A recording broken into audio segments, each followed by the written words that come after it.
Jadi bukan hanya ujian nasional ya, tetapi ujian sekolah termasuk dengan ujian kenaikan kelas itu ditiadakan.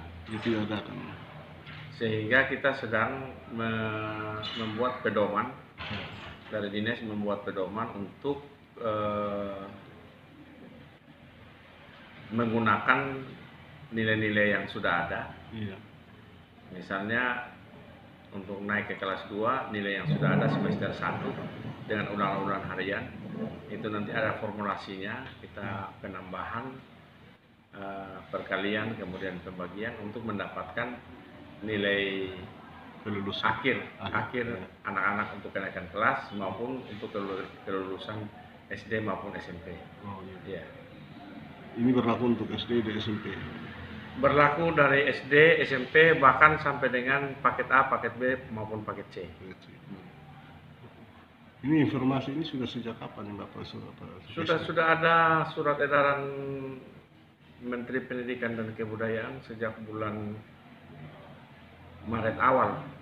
Ya, sudah ada. Sejak virus corona sudah melanda Indonesia itu salah satu kebijakan Kemendikbud ini. Ini tindak lanjut dari dinasnya Bapak waktu itu? Ya, tindak lanjut kita sementara buat pedomannya. Nanti buat pedoman itu kita sebarkan kepada semua sekolah untuk jadi pedoman untuk mereka laksanakan di sekolah-sekolah. Nah, ini kesemuanya. Ya. Kita Dinas Pendidikan melalui Kepala Dinas telah mengeluarkan surat edaran berupa pedoman penentuan kelulusan dan pedoman penentuan kenaikan kelas untuk tahun pelajaran 2019-2020. Ya, memang tidak sudah dibatalkan. Untuk tahun pelajaran ini 2019-2020 seiring dengan kondisi atau situasi negara yang istilahnya darurat kondisi ini. Sedangkan ujian sekolah diizinkan tetapi tidak boleh dalam bentuk tatap muka karena akan rentan terhadap penyebaran virus ini. Lalu untuk menentukan kelulusan itu Bapak, apakah ada metode atau rumusan nilainya yang bisa membantu? Formulanya sederhana saja. Jadi kalau standar kelulusan sekolah atau satuan pendidikan sesuai panduan penilaian dari Direktorat Jenderal Pendidikan Dasar dan Menengah, itu kriterianya satu, siswa menyelesaikan semua program pada satuan pendidikan. Kriteria yang kedua, memperoleh nilai sikap atau perilaku minimal baik. Yang ketiga, lulus ujian sekolah. Nah, terhadap kriteria ini kita telah menegaskan kepada semua satuan pendidikan untuk menyelesaikan semua program. Ya, pada satuan pendidikan ini harus agak longgar di sini.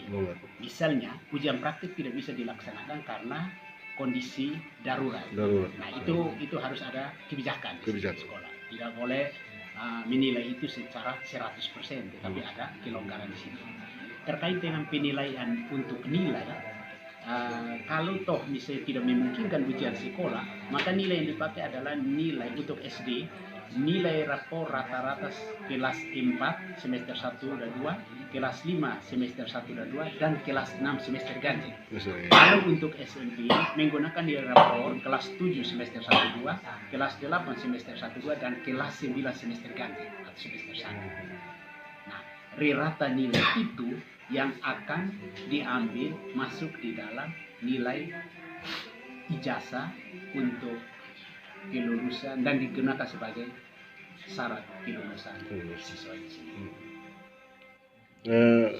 Untuk prediksinya Bapak kelulusan ini, apakah mungkin dengan adanya sistem atau metode baru ujian ini nanti akan lagi apakah misalnya sampai mengganggu angka kelulusan atau prestasi? Saya kira ini negara dalam keadaan darurat, dan bukan darurat Indonesia tapi darurat bumi, ya atau darurat dunia. Jadi saya kira untuk tahun ini objektivitas prosentasi kelulusan itu berbasis pengertian. Pengertian. Nah, artinya bahwa Bisa ada 100% kelonggaran, gitu. ya, ada kelonggaran karena situasi. Iya. Jadi kita tidak bisa kaku terhadap aturan yang berlaku, tetapi harus ada kebijakan karena kondisi yang memaksa. Memaksa. Ya. Terima kasih Bapak Kabit.